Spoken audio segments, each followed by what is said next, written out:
Hey y'all, hey, I'm back. It's your girl, distinguished intelligent lady Sharifa. Yes, this is season 2, episode 1. And guess what, y'all? We on YouTube. Yes, so go ahead, like and subscribe to this channel. Yes, Emotional Pieces Podcast, season 2. Yes, we're back. And y'all, a lot has happened since season 1, okay? But we're going to get into that in a minute. This podcast is specifically for women to help them identify those areas in their life that you need to for emotional healing. Okay, that's what it's about. So I share my journey of emotional healing from childhood trauma to being a teenage mom to a young wife, just my journey, period. Okay, this is something that the Lord told me to do. I actually had a few people ask me, like, girl, I didn't know you were still doing it or not. I missed your podcast. I said, I'm coming back. I'm coming back. And we're going to get into that. So let's see what has happened since I've been on, and I think it was July or August.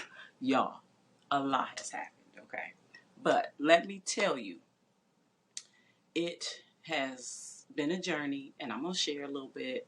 But it started back in July, actually, because, I was set from my last episode in season 1 to have some guests come on. But let me give you a little background of what happened, okay? So, anyway, scheduled to have a panel of guests come on. We was going to talk about weight and rejection, because I was doing a series on rejection, and that's coming back, okay?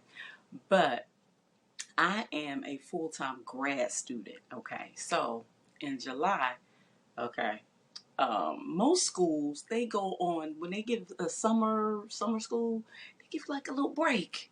Well, my wonderful school didn't give me no break, okay? And I didn't read the fine print for what I signed up for, because I'm a person that when I have a goal, it's like that's what's before me. That's what I wanna accomplish. And the issue with that though is I don't give myself room sometime for, like, hey, you know what? It doesn't have to be at that exact time. But me, I'm like, no, I gotta get this done because I want to be done by this certain time frame, which is spring of 2023. And so I had this dilemma where it was like, do I take all 4 classes for these 2 weeks while I'm working full time, mind you, or do I just drop 2 classes and just finish them in the summer of 2023? So I had to sit with myself. Okay, nobody can make this decision but me, right? So I had to sit with myself. I was upset. I was in my feelings. I was in my emotions. And I was really upset, y'all, like really, really upset. And so I found out from the school, hey, your the people who pay for your school, they've already paid for these classes. So it was almost like I didn't have a choice. So what I did was I went to the Lord. I prayed. I had to, because I was like, that is the only way I'm going to get through this. And first of all, I had trips I was about to take, because this was close around the time of 4th of July and all that.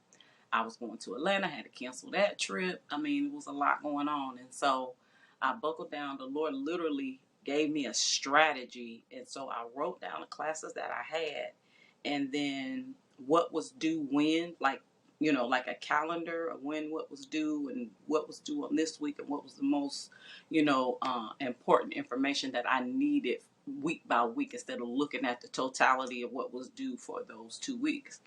And so I got through it. Now, mind you, that's July. Got through it the end of July, got a little break. So again, I had my girls scheduled to come on, and we were going to do a panel, and we're still going to do that. But what had happened was I ended up with shingles, y'all. Shingles. I'm 49 years old. I don't mind saying my age, first of all. I'm 49 years old, but shingles, this is actually my second time in my life having shingles. And I call it stress-induced shingles, because a lot of times people think of, like senior citizens or people of a certain age having shingles. But I've actually had it in my early 30s, and then I had it in July, at the end of July. And so it really hurt. It hurts really bad. It does. And so it was like I knew. It was like when I knew when I discovered what it was, and then I went to the doctor. It was like, oh my God, like this is self-induced, because I can remember the first time I had shingles. It was in my early 30s. I had a lot going on in my marriage. I just moved to Arizona, trying to get acclimated with all the culture out there. And I'll never forget, I was teaching then preschool, and I thought I had this rash on my back. So I'm thinking it's just a rash. I probably picked up for one of the kids in the class or something. And the doctor looked at me. He said, "You have shingles." He said, "Whatever it is in your life that's causing you to be this stressed," he said, "you need to get rid of it." I said, "I can't. He weighed too much." And at the time, shout out to and rest in peace to my mother-in-law, Tony. I would never forget her calling me and saying, "What's going on? Like, why are you gushing?" Because she was in the health field. She had a background in health field, and she was like, "I don't know what's going on, but if I need to come out there, I will. I will." And I was like, "No, I got it. I got it. We good. We gonna get through this. Whatever, whatever." And so let's fast forward to now, getting shingles. So I had the podcast, all these classes with school, going to school full time, and then I was actually about to receive an award back home. Shout out to Alliance for my books, a writer's award. And so I just had a lot on my plate, y'all. So when that came down, I said, there's something I have to remove. And so happened to be this. I said, I'm going to have to just go on hiatus. I just had to put it on the shelf. Okay. I didn't quit. I just had to put it on the shelf until I could get, things back in line and back on order. Okay. So that's early August. September rolls around. And guess what? Go home, get the award in August, go back home. And I usually don't go home like back to back like that. But it's my mama's birthday, okay? I ain't gonna turn my mama down. That's her birthday.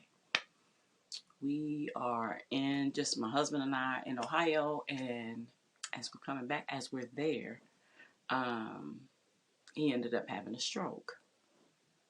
And so with the stroke, that they tell you only have a small window to really get what you need, the medical attention that you need when you're having a stroke. And so this 3 days I went by, 3 days, not even realizing that's what it was, incoherent, slurring words, just stumbling and all that kind of stuff. We thought it was something else. And so when I finally got him to the hospital, when we got back to where we live, it was like, oh no, he's having a stroke. And it was like, wait, what?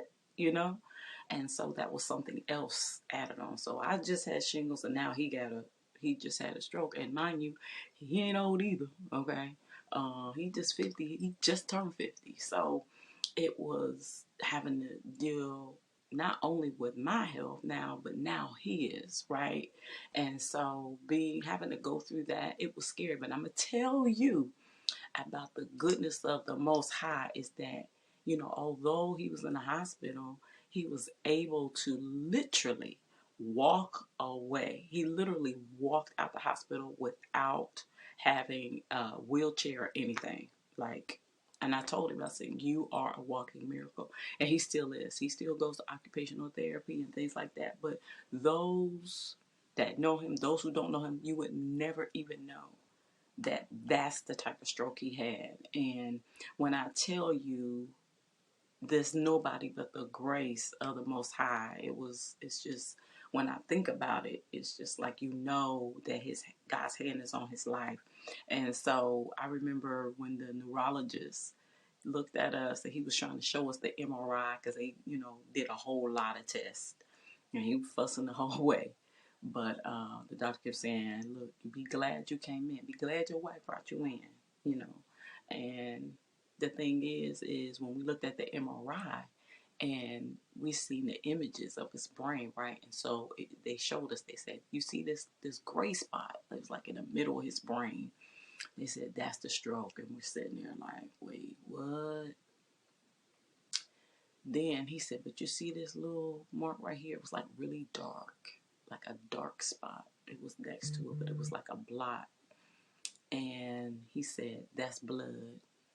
He said it was like it hemorrhaged on its own and it stopped bleeding, like his brain was bleeding and it stopped on its own. He said, I can't explain to you why or how that happened, but it just stopped on its own. And we could see the blood. Y'all, hear me. The blood stain right there. Now, y'all already know, baby, we already know who that is. It's the blood of Yeshua. Okay, I'm gonna just keep it real. Like, yes.